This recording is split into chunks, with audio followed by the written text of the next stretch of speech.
Hey, everybody. Welcome to the SC.Y podcast, episode number 241. Thank you so much for tuning into this episode. Follow me at the SC.Y on SoundCloud, iTunes, and Google Podcasts. And also check out the SC.Y on YouTube, Twitter, Instagram, and Facebook. Without any further ado, let's get shit started with episode number 241. Rapping, slapping, and pulsating throat control, Sportin, Sportsball. And we begin, boys and girls, with, oh, that's a baseball. Major League Baseball.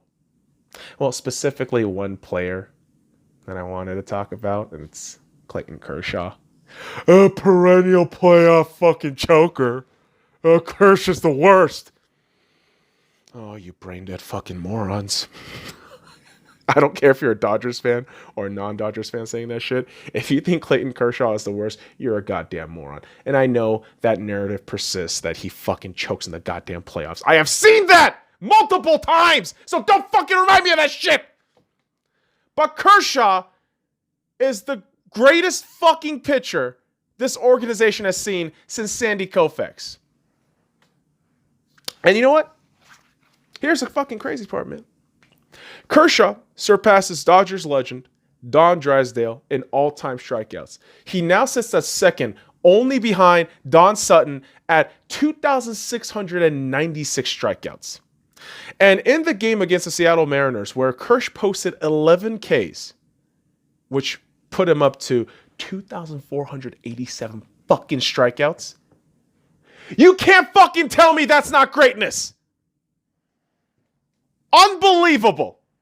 Every motherfucking time I hear, oh, Kershaw's the worst, I say, listen, with all due respect to Sandy Koufax, I mean, Koufax is the GOAT. I get that. I do. You know, you read history, you talk to old school Dodgers fans, man, it's all about Koufax. I get that. But Kersh, I know he doesn't have the championship pedigree yet, but every step of the way he's been with the Dodgers, he has been a consummate professional, the best. The numbers follow him. And for us to just say he's a fucking choker and he is the worst fucking player because he just happens to be in the worst possible situation during the playoffs doesn't make him a bad player. You know, maybe I'm just an emotional bitch about Kershaw. That's an honest thing I could say. I could be real about that shit. I love Kersh too much. I do. I mean, one of the last games, the last game I actually went to in Dodger Stadium was the game against the Miami Marlins where Kersh pitched about 7 or 8 innings and he was damn perfect. He was damn near perfect. He was actually perfect. And then the relief pitching started. It was a fucking disaster, potentially. But I want to say it was Matt Beatty who got the clutch home run that we needed, I think in the 8th or bottom of the 8th inning, I want to say. I forget the fucking nitty-gritty details of that game, but what I do remember is Kersh on the mound pitching, and God, he's so fucking great. Like he's great. There's a reason why I have a Clayton Kershaw jersey. It's not for fucking looks and shits and giggles. It's because he's my fucking favorite Dodgers player. Like, straight up, guys. I can't lie about that shit. So that's why it frustrates me to no end, because I can recognize that argument that, yes, he does choke in the playoffs, but don't fucking tie that with the fact that he has statistically proven that he is one of the greatest pitchers of all time. And in the Dodgers organization, he might be the greatest fucking pitcher that we've ever seen. But we're going to ignore that shit, right? Because, playoff chokers. Dodgers, please, for the love of God, win this season. Just for the fucking love of God. The Asterisks, cheat their way to win the fucking World Series. The Boston Red Sox, ambiguous at best, right? With their 2018 win. But, man, if there's any season to do it, it's this season. You know what my ultimate fear is, though? With the 16 teams being, inserted in for the whole fucking, extended playoff. I got a feeling like a big underdog in the NL is going to embarrass the Dodgers. And I hate to say that, but, hopefully I'm wrong. And Mookie Betts can be that difference maker. But injuries are persisting, boys and girls. Injuries are persisting. You know, when I saw one of the injury updates for the Dodgers that said Will Smith, our catcher, was out, I kind of freaked out. But the Dodgers have been doing pretty well. They are first in the NL West. They actually went ahead and beat the Colorado Rockies today. So, or actually last night. So technically, yeah, tonight, last night. I'm recording this in the middle of the evening, but it's going to be posted on the YouTube channel way later at midnight, like on Sunday at midnight. So do apologize for that way, but this is kind of the release schedule that we have kind of stuck to, so we can have some relative consistency. And, you know, hoping that relative consistency with the Dodgers and choking doesn't show up in the postseason. But who the hell knows, man? Who the fuck knows? This is a weird fucking year, 2020. It really is. But for the NFL, you know, as weird as it is, I mean, relatively speaking, everything is kind of on schedule. And for the Seattle Seahawks, my Seattle Seahawks, they are having training camp well underway. And fun shit, boys and girls, Quentin Dunbar. Yeah! You know, a little bit of a press conference on the Seahawks channel. And like I said, man, I think that secondary is going to be fantastic if everyone can stay healthy and stay on the field on the same fucking play. But to be determined. To be determined, and we're going to see how that happens. And unfortunately, fans won't be able to see what happens with that team, at least in the first 3 games. As the Seattle Seahawks announced, they will not be having any fans in their first 3 home games. And you know what's crazy? I was actually thinking about flying out to Seattle on October 10th weekend, which is actually my birthday weekend. I don't want to say weekend. That's so fucking selfish. I mean, October 10th is my goddamn birthday. And so I just, you know, I wanted to fly over to Seattle and watch the Seattle Seahawks take on the Minnesota Vikings. But glad I didn't buy fucking tickets. And that's the thing. I had the option to buy tickets and do all that shit around April. But that's when, you know, Kung Flu and that shit was really up in the air and ambiguous with how, you know, certain cities and certain ordinances were going to handle their shit. So I didn't buy tickets. Thank God, because I would have been fucking pissed if they told me, hey, sir, I know it's your birthday weekend, but we can't have you. Fuck you. I would have been fucking irritated as hell. But it is going to be curious to see how the Seattle Seahawks, you know, handle the fan capacity situation moving forward. Are they going to follow along with the Washington Redskins mantra of, oh, we're going to have nobody because we're a fucking embarrassment? Or are they going to follow along the methods of the Kansas City Chiefs, where they will have 15,000 fans in their home opener, which is a substantially low number, but it is better than 0. So the Seattle Seahawks are going to be a very interesting watch in that regard. And speaking of the Chiefs, man, the Chiefs went ahead and did something curious. They are now banning Native American imagery. So headdresses and face paints are prohibited, and the arrowhead chop is being reviewed. What I mean by the arrowhead chop is that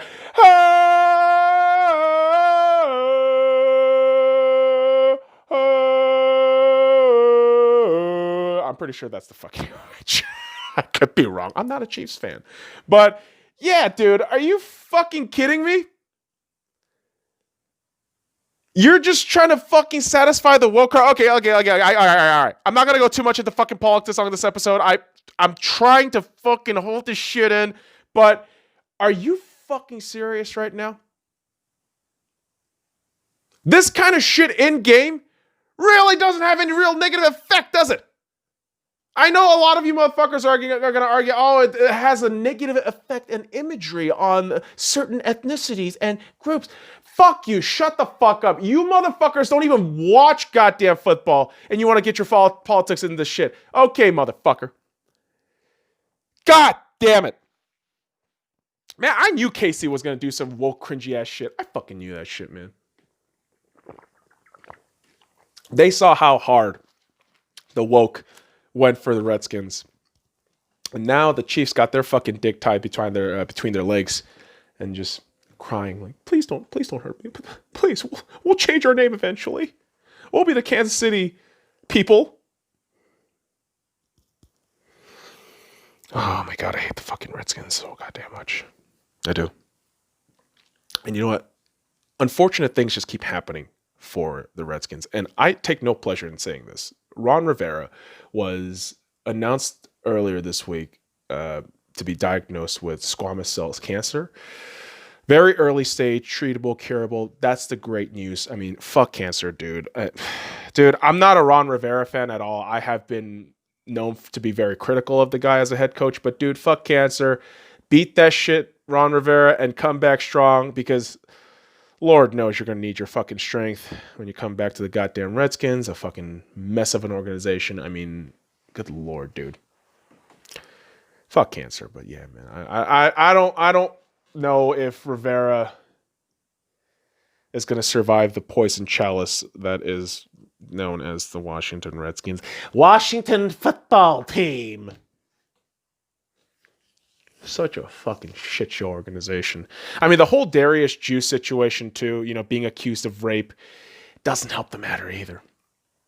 And you know what? I'm withholding my judgment on that case right now. I'm keeping an eye on it because, with these accusations, I mean, sometimes it happens to be false. I mean, some of these women do lie. And I'm not trying to say all women lie in these situations. Sometimes there are evil women who take advantage of young men who are on the trajectory to a successful career with financial benefits. Because these women are evil, they will do shit to manipulate a man like this. So I'm holding off on it a little bit. But at the same time, if this man is guilty, fuck you, you goddamn piece of shit. Don't do that to women. But again, we'll see what happens. And it is the Redskins, so always prepare for the fucking worst. Motherfucking Redskins, man. I'm going to keep continuing to call them Redskins. I don't give a fuck. They've been the Redskins. There's a historical tradition and a culture behind that whole thing. But you motherfuckers just want to cancel because, oh, it hurts your feelings. Oh, God. Football, man. It should just be about fucking football. But you got these woke pricks making it worse. Well, we have another football I could stress about. International football. Yes, boys and girls. Yes. And the Europa League final was on Friday, and Sevilla took on Inter Milan. And I'll tell you what, this final was absolutely fucking nuts. 2-2 in the first half. 2-2. Inter scores first on a penalty. Sevilla ties it back. Then Sevilla gets a fucking set-piece header, which was brilliant, by the way. And Inter gets a set-piece header too, which was just absolutely bonkers. And by the end of the first half, you're thinking 2-2. My God, this game is going to be fucking pins and needles in the second half. And holy shit. The way this game ended was... How do I best say it? It was pretty much that whole scene in Game of Thrones where the Mountain and that fucking Viper asshole, they're fighting each other. And the skinny fucking exotic dude's like, yeah, you think you got to me? I'm going to get to you. I don't know why he's French. He's technically like a Spanish actor, but he starts flailing around and the Mountain just gets on. I fucking... Ah! That was Sevilla. Inter tripped on themselves. And what I mean by that is an own goal by Romelu Lukaku. Oh! It was a deflection that went off of a bicycle kick from a Sevilla player. And holy shit. The context of this makes it worse. Because Romelu Lukaku was the player who got the penalty kick in for Inter Milan to get them ahead 1-0 early in the match. And then with only portions to go in the final, Romelu Lukaku shoots a game-winning own goal. And with that, Sevilla holds on. And winning 3-2, Sevilla lifts their 6th Europa League Cup. 6th. Holy shit. That's incredible. They just owned this competition. And Inter, I don't really know what to say about Inter, man. You spent all that money, you brought all these players in, you have so much on the wage bill, and yet this is all you can accomplish. Close call in the Europa League. Okay, man, that's. And yeah, I know. I totally understand, the frustration of that because Arsenal did the same thing last season where they flubbed it. But this felt worse. The way Lukaku got that own goal, it just made it more morbid. And I don't know how Inter bounces back to the regular season after that when the season continues for Serie A. But congratulations to Sevilla. Wonderful performance all around. I mean, they were on top of it, and they were just absolutely fantastic. And that brings us into talking about the Champions League semifinals, which happened throughout this week. And PSG took a 3-0 win against RB Leipzig, and it was a pretty handed victory for PSG. All in all, I mean, RB Leipzig looks to be a selling club, although they have young prospects, I believe, that keeps coming up and keeps doing pretty well. So feels like a club that will, do well, but with the exit of Timo Werner and other, prominent players coming up in RB Leipzig, I wouldn't be surprised if, you see a massive exodus in terms of players and personnel for RB Leipzig. But PSG, they are moving on to the Champions League final.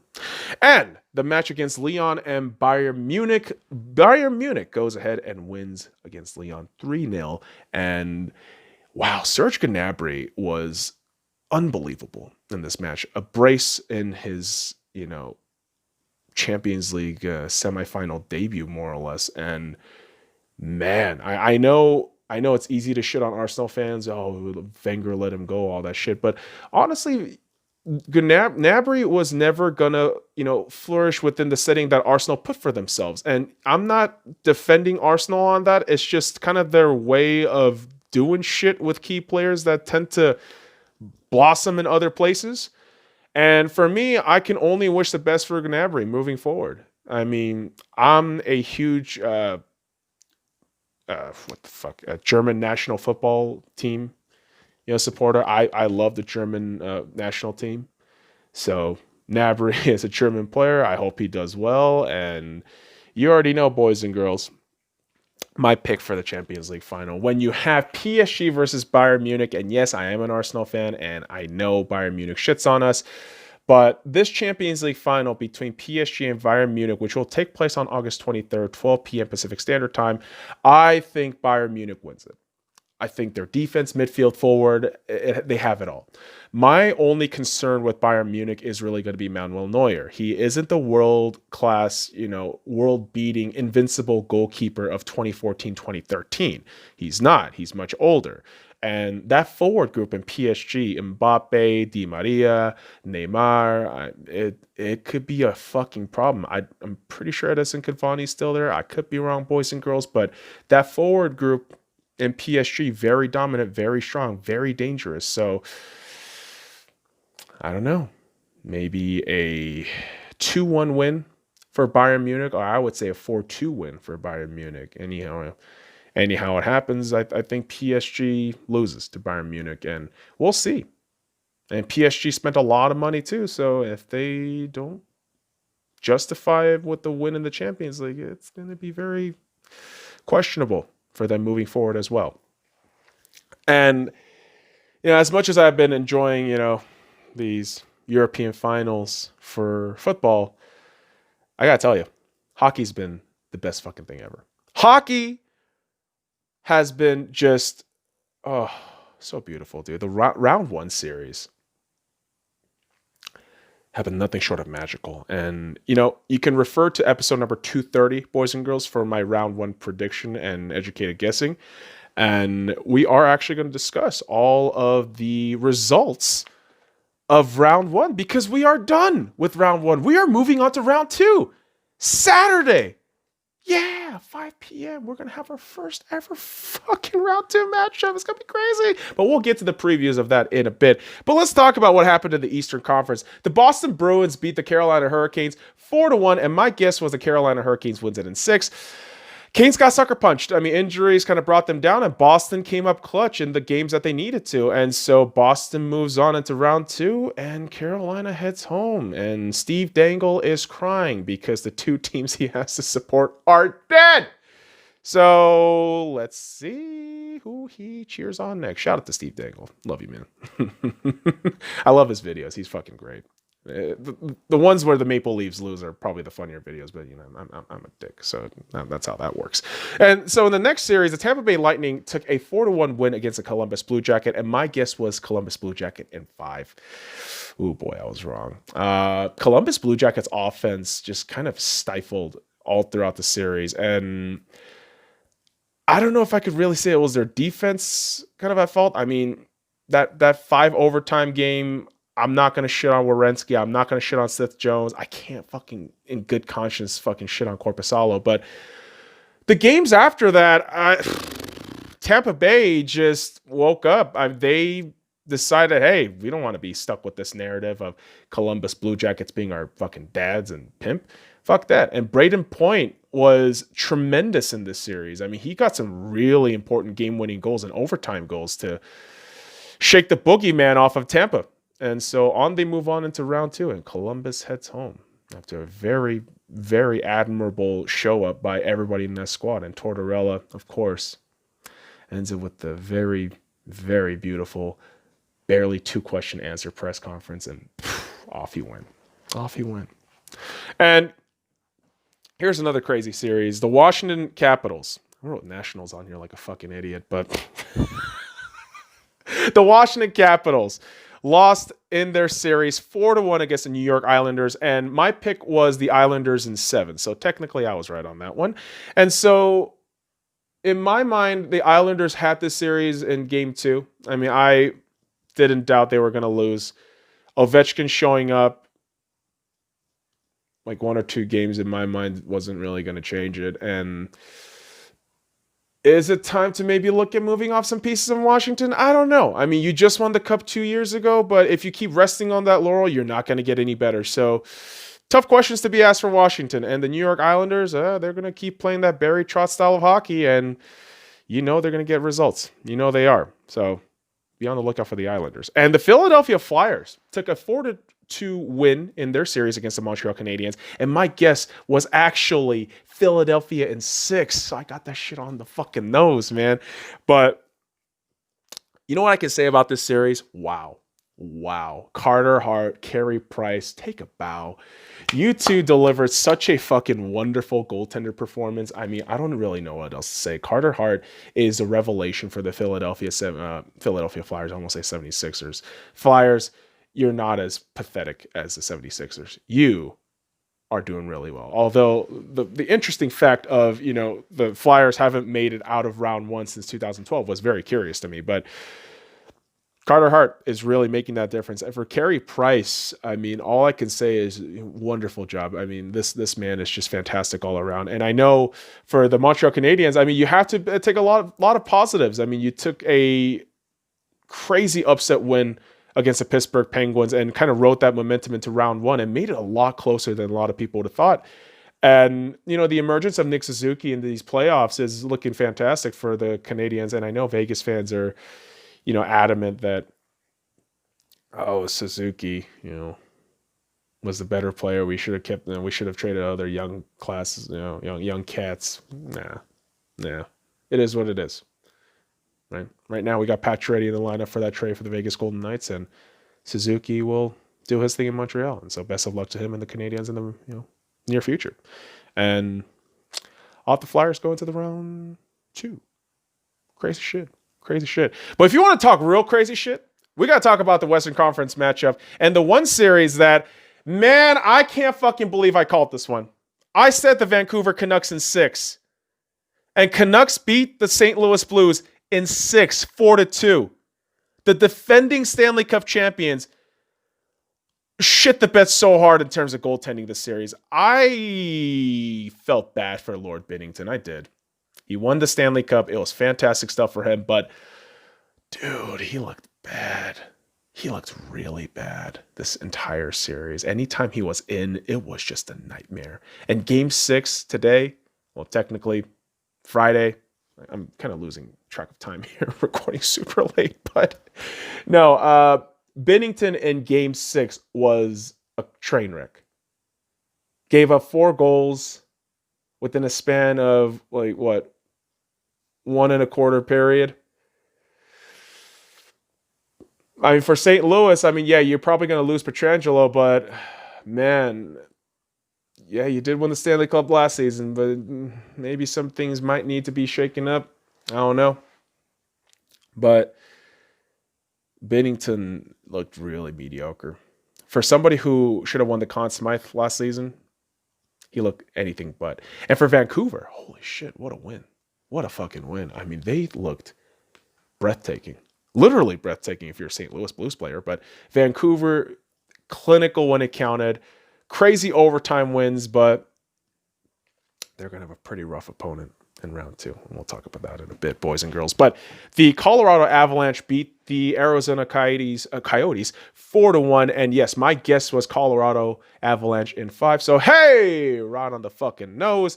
Yeah, the Avs spanked the Coyotes so fucking hard. And game 5 was the worst of the worst. I believe the scoreline was 7-1.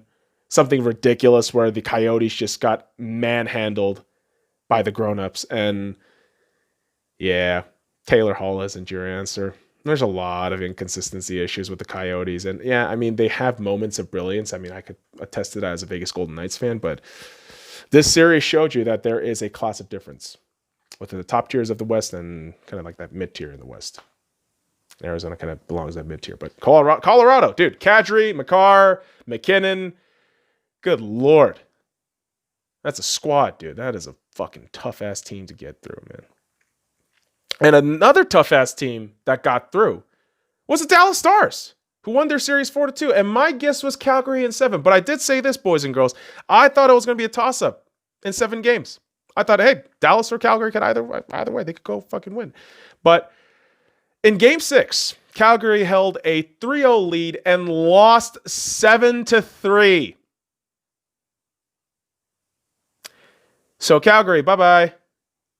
You have a lot of soul searching to do with that core of mediocrity. Whereas the Dallas Stars, you're basically playing with house money. Nobody expected you to get to round 2, but here you are. And best of luck to Dallas. I'm cheering for Dallas to do well in round 2. Yeah, I've been there. I've been there twice in Dallas American Airlines Stadium, but it's going to be a tough match for them. And for the Vegas Golden Knights, they won their series pretty okay against the Chicago Blackhawks 4-1. My guess was VGK in 6.